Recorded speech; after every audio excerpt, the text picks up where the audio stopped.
பைதகரஸ் தேற்றம். பைதகரஸ் தேற்றமானது செங்கோண முக்கோணி ஒன்றின் பக்கங்களுக்கு இடையிலான தொடர்பை தருகின்றது.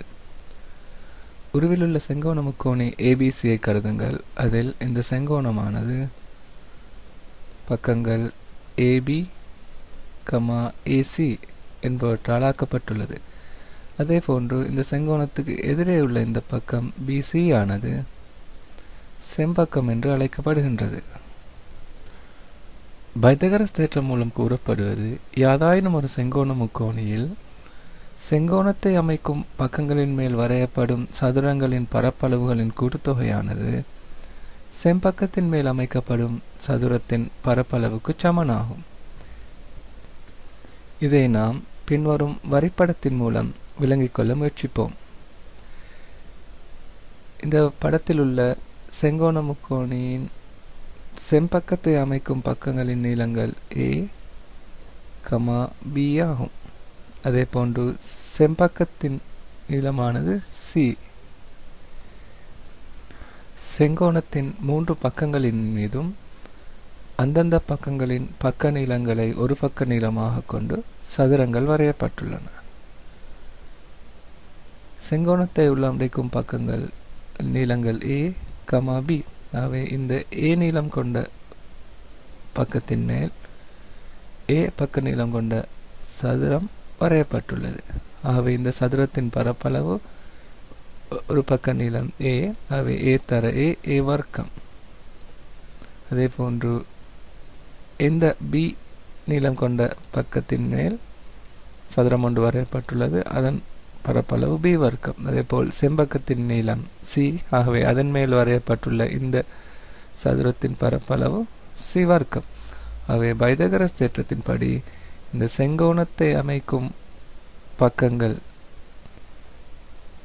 மேல் வரையப்படும் சதுரங்களின் கூட்டுத்தொகை, அதாவது ஏ இந்த பக்கத்தின் மேல் ஏ நீளம் கொண்ட பக்கத்தின் மேல் அமைக்கப்படும் சதுரத்தின் பரப்பளவு ஏ வர்க்கம். அதே போல இந்த பி நீளம் கொண்ட பக்கத்தின் மேல் அமைக்கப்படும் சதுரத்தின் பரப்பளவு பி வர்க்கம். ஆகவே இது ரெண்டினதும் கூட்டுத்தொகை, அதாவது ஏ வர்க்கம் சக பி வர்க்கம். அது எதற்கு சமன் என்றால் செம்பக்கத்தின் மேல் அமைக்கப்படும் சதுரத்தின் பரப்பளவுக்கு சமனாகும். அதாவது செம்பக்கத்தின் நீளம் சி. ஆகவே அதன் மேல் அமைக்கப்படும் சதுரத்தின் பரப்பளவு சி தர சி வர்க்கமாகும். ஆகவே பைதகரஸ் தேற்றத்தின்படி ஏ வர்க்கம் சக பி வர்க்கம் சமன் சி வர்க்கம் ஆகும். ஆகவே நாம் பைதகரஸ் தேற்றத்தை வேறு வகையில் கூறுவதானால், எந்த ஒரு செங்கோண முக்கோணியிலும் செங்கோணத்தை அமைக்கும் பக்கங்களின் வர்க்கங்களின் கூட்டுத்தொகை செம்பக்கத்தின் வர்க்கத்தின் கூட்டுத்தொகைக்கு சமனாகும். செம்பக்கத்தின் வர்க்கத்துக்கு சமனாகும். படத்தில் உள்ள செங்கோண முக்கோணியை கருதுங்கள். அதில் நாம் பைதகரஸ் தேற்றத்தை பயன்படுத்தி எவ்வாறு பக்கங்களுக்கு இடையிலான தொடர்பை எழுதலாம் என்று பார்ப்போம். முதலாக இது செங்கோண முக்கோணி. ஆகவே அதற்கு எதிர்பக்கமாக உள்ளது செம்பக்கமாகும். ஆகவே எங்களுக்கு தெரியும், பைதகரஸ் தேற்றத்தின்படி செம்பக்கத்தின் வர்க்கமானது அடுத்த 2 பக்கங்கள், அதாவது செங்கோணத்தை அமைக்கும் 2 பக்கங்களின் வர்க்கங்களின் கூட்டுத்தொகைக்கு சமனாகும். இதன்படி நாம் எழுதலாம் எக்ஸ் வர்க்கம் சக y வர்க்கம். இது ரெண்டும் செம்பக்கத்தை அமைக்கும் பக்கங்களின் நீளங்களின் வர்க்கங்கள். இது ரெண்டினதும் கூட்டுத்தொகை செம்பக்கத்தின் வர்க்கத்துக்கு சமனாகும். இப்பொழுது நாம் ஒரு உதாரணத்தை கவனிக்கலாம். உருவிலுள்ள செங்கோண முக்கோணியை பாருங்கள். அதில் செங்கோணத்தை அமைக்கும் 2 பக்கங்களின் நீளங்களும் தரப்பட்டுள்ளது. நாம் செம்பக்கத்தின் நீளத்தை அறிய வேண்டும். நீளம் எக்ஸ் என்று தரப்பட்டுள்ளது. ஆகவே எக்ஸின் பெருமானத்தை நாம் அறிய வேண்டும். ஆகவே நாம் தெரியும், பைதகரஸ் தேற்றத்தின் மூலம் இதை நாம் எக்ஸின் பெருமானத்தை அறியலாம். பைதகரஸ் தேற்றத்தின்படி செம்பக்கத்தின் வர்க்கமானது அடுத்த 2 பக்கங்களின் வர்க்கங்களின் கூட்டுத்தொகைக்கு சமனாகும். இதை நாம் எழுதினோம் என்றால் எக்ஸ் வர்க்கம் சமன் 3 வர்க்கம் சக 4 வர்க்கம். இந்த சமன்பாட்டை நாம் பைதகரஸ் தேற்றத்தின் மூலம் பைதகரஸ் தேற்றத்தை பயன்படுத்தி எழுதியுள்ளோம். இந்த சமன்பாட்டை நாம் வழமையான முறையில் தீர்க்கலாம். எக்ஸ் வர்க்கம் சமன் 3 வர்க்கம் 3 தர 3 9. அதே போன்று 4 வர்க்கம் 4 தர 4 16. ஆகவே எக்ஸ் வர்க்கம் சமன் 9 சக 16 25. எக்ஸ் வர்க்கம் சமன் 25. ஆகவே எக்ஸ் சமன் வர்க்கமூலம் 25. வர்க்கமூலம் 25 இன் பெருமானம் 5 ஆகும். ஆகவே எக்ஸின் பெருமானம் 5. நாம் இன்னொரு உதாரணத்தை பார்க்கலாம். ஒரு உள்ள செங்கோண முக்கோண ஏபிசியை கருதுங்கள். அதில் செங்கோணத்தை அமைக்கும் ஒரு பக்கத்தின் நீளம் அதே போன்று செம்பக்கத்தின் நீளமும் தரப்பட்டுள்ளது. ஆகவே செங்கோணத்தை அமைக்கும் அடுத்த பக்கம் ஏபியின் நீளத்தை நாம் காண வேண்டும். ஆகவே பைதகரஸ் தேற்றத்தின்படி நாம் எழுதலாம். இது செங்கோணத்தை அமைக்கும் 2 பக்கங்களின் வர்க்கங்களின் கூட்டுத்தொகை, அதாவது ஏபி வர்க்கம் சக பிசி வர்க்கம் அதற்கு சமனெனில் செம்பக்கத்தின் வர்க்கத்துக்கு சமனாகும், அதாவது ஏசி வர்க்கத்துக்கு சமனாகும். நாம் இவற்றை பிரதியிட்டோம் என்றால் ஏபியின் நீளம் எக்ஸ் என்று நாம் எடுத்துள்ளோம். ஆகவே எக்ஸ் வர்க்கம் சமன்